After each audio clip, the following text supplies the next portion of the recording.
Madam Diskaya, saan nyo ba kinukuha yung mga coaching imported, mga luxury cars?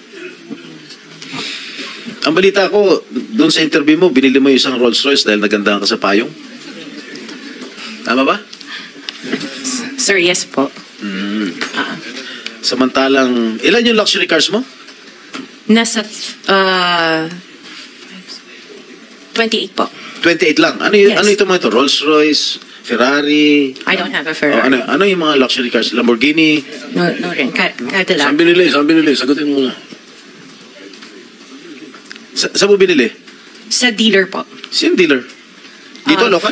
Local dealer o sa abroad? Freebell Enterprises tsaka yung isa Auto Art. Dito, sa Pilipinas? Yes po. Hindi ka nag-import? No po. Dito may dealer ng mga Yes po. Rolls Royce. May dealer ng Rolls Royce meron dito. po. Ano pa yung mga ibang luxury cars mo? Yung ano tawag dito, yung Cadillac and the GMC. Cadillac Escalade, gano'n? Yes po. Oh. The GMC. Yun lang. Sinong dealer? I mentioned earlier, Freebell Enterprises and Auto Sa Art. lahat ng kotse mo, yun ang mga dealers mo? Dalawa lang sila Dalawa po. yung dealers mo? Yes po. What other luxury cars do you own? Yung iba dito na, the Maybach. Dito ko Maybach, na binili. Mercedes. Yes po. And then, yung iba, dito na rin yung Range Rover. Bentley. The Bentley dito na rin po. Paano kayo nagka-interest sa kotse? Saan yung gagamitin yung 28 kotse na luxury cars? Araw-araw gusto mo Collection. palit ng kotse? No, I have 4 kids that use it all the time for them to... Oh, 4 kids lang. Bigyan mo tig-isa pero 20, ilan yun? 20 ka mo? 28? 28. Opa. My God. And you bought that from the taxpayers' money? No po. Hindi po. Wag na tayo That maglokohan will be- dito. Let's allow our people to decide on that anyway. Ano lang, linawin mo yung Senator pangalan. Risa, sorry nagkamali ako. Chairman, Si- just the two names of the dealers. Dealer ako ng kotse, kaya ako alam yan eh. Sino yung dalawa? Pinagkukunan mo ng luxury cars? Freebell Enterprises Ha? and Freebell Enterprises Freebell. and yung isa, Auto Art. Auto Art. Yes po. Okay, thank you. Doon sa 28 luxury cars, ano yan? Rolls Royce? What else? Okay, isa-isa natin. Magkano Rolls Royce? Kano bili mo sa Rolls Royce? I am not familiar. Oh, come on. Oh, come Nasa on. ano yata. Bumili ka na napakamahal na kotse, di mo alam kung magkano mo binili. No, I know the price. Oh, yeah. Tell us, Pero tell us. we did not buy this on a cash basis. Parang Oh, so, installment na how siya. much is the Rolls Royce? So the Rolls Royce was around parang 42. 42 million. Rolls Royce, isang kotse lang yan. What else? The Maybach. Maybach, Mercedes. How much? Parang nasa 22. Parang ganun. 22 million. How many Pwede pa Maybachs? natin pakita yung screen. Kami hindi nakakaalam ng kotse na hindi namin malaman kung ano yung pinagsasabi ninyo eh. Kayo siguro nagkakaintindihan kayo pero kami ni Senator Erwin hindi kami masyadong para malaman namin ano ba itsura ng pinag-uusapan Maybach is natin. Mercedes, right? Oh, ilan ang Maybach mo? Meron ba? Isa lang po. Oh, ano pa? Yung Bentley, Bentley. Wow, magkano yung Bentley mo? 20. You purchased this brand new, all brand new. Yes po. All right. Ilang Bentley? Isa lang Oh, po. what else? Yung G63. What is that? G63. G63 ano yun? Benz. Benz? G63? Is that a sports car? Hindi po. G-Wagon. Wagon. Oh, G-Wagon. how much is it? Parang nasa 20 din yata. Ha? 20 din yata. 20 million. One vehicle only? Oh, what else? Yung Cadillac po. What kind of Cadillac? Yung SUV. Escalade? Yes. Oh, magkano? Parang yan. Mga 11 yata po yun. Bulletproof?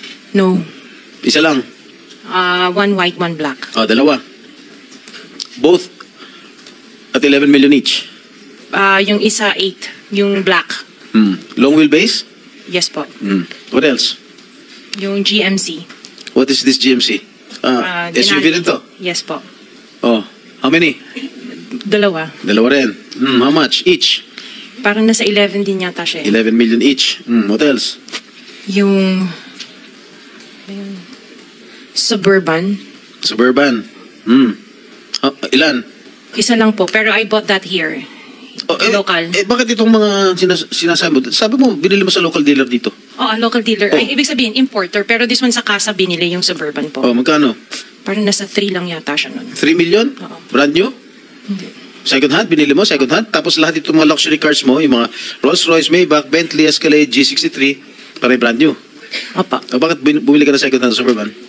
Ano na siya yung lumang model, hindi siya Kaya- yung brand new model. Kaya nga, bakit ka bumili ng second-hand? Kasi yun lang yung Samantalang lahat available kasi that was mamahalin the na- time, at that time it was pandemic, so that was the time na yun lang ang available nilang When did you unit. acquire all these luxury cars? All at the same year? No po. When? Since 2022, 21. 2022. May 2021 pa po. 2021. So ilang beses ka bumili ng kotse sa isang taon? Minsan sa isang taon, isa, or kaya minsan tatlo yung iba. Luxury. Opo. Kailan ka natuwa ron sa payong ng Rolls Royce? Last year lang po. Last year mo lang na-purchase. Yes po. Yung payong. Dahil sa payong, bumili mo ha? Alright. Bukod sa mga nabanggit mo mga luxury cars, ano pa? Yung mga SUV ng mga engineers ko. Hindi, ilan lang to? 3, 4, 6, 8. I can't remember all at the top Sa of my dami. head. Oo. Sa dami. Apa. So, doon sa 28 na pinurchase mong mga luxury cars, ilang taon mo binuno yun? Yung iba, You started purchasing these luxury cars on what year?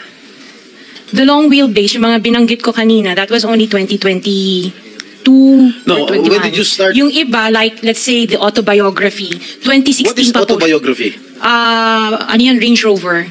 May Range Rover ka pa pala, di mo sinasabi sa akin. Range 2016 pa po siya. Rover. Ilan? Just the one autobiography and then What? the Defender. Autobiography, ito ba yung Range Rover? Range Rover po. Okay, how much did you purchase? 16. 16 million. 2016 pa po yun. Ilan? Isa lang po siya. What else aside from Range Rover? Sabi mo? Defender. Defender, ano siya? Range Rover. Range Rover din. Ilan? Isa lang po. Magkano? Nasa parang 7 yata yun. 7 million? Aha. Ano pa? The Evoque. Ano? Evoque. What is Evoque? Range Rover. Range Rover pa rin. Marami ka pala Range Rover. Evoque. Ito yung, maliit ba ito malaki? Maliit. Okay, magkano? Parang nasa 5 lang yata po siya. 5 billion. What else? Lang ha? Sarap ng buhay mo sige, ano pa? Okay. Hindi ko na maalala yung iba. Sa dami talaga, hindi mo maalala, no? Sino-sino gumagamit itong mga luxury cars ninyo? Kami po. Everyday, Iba-iba. siguro sa pag-aalis kayo nung umaga, Rolls Royce ang gamit mo. Pag uwi mo ng tanghali, kakain, pag lalabas kayo, may back naman ang gamit. Ganun ba yun? Sa dami nyo ng kotse. This is really, for me or for all of us, for all the Filipino people watching, this is unbelievable. To have 28 or 40 luxury cars at your disposal. Ngayon lang ako nakarinig na isang tao o mag-asawa na ganito, kadami ang kotse na mamahalin. Hindi na bali yung mga Fortuner, okay lang. Pero kayo, Rolls Royce, Maybach, Mercedes-Benz, Bentley, Escalade, Range Rover, ilan? GMC, Suburban, G63, di ko na nga naintindihan yan sabi ni Senator Soto, tapos pera ng gobyerno. Ano ba? Nasaan ang konsyensya nyo, madam? Isang tanong. Hindi ako naniniwala na wala kayong contact sa DPWH. Hindi kami naniniwala. Pati siguro si Minority Leader, hindi naniniwala wala kayong contact. Pati si Chairman, hindi naniniwala wala kayong contact. Ngayon, huwag ka tumingin sa, tumingin ka sa akin. Wala naman nagtatanong dyan. Sino ba tinitignan mo dyan? Magkano binibigay mong porsyento o advance sa taga DPWH para mabigyan ka ng proyekto? Wala po ako binibigyan sa DPWH po. Baka may pakita ako sulat sa'yo. Mami ka na. Wala po ako talagang... Kasi hindi po ako nakikipag-transact with the DPWH. At the end of the day, pag nagsinungaling ka, ipapakita ko yung sulat. Mino mo. Di ba umabot hanggang 40%? Wala po ako, sa DPWH wala po akong kausap talaga. Sige, I will take your word for it. Pagka meron ako nilabas sa'yo mamaya. Okay? Mag-isip-isip ka. Hindi ako nagbibiro.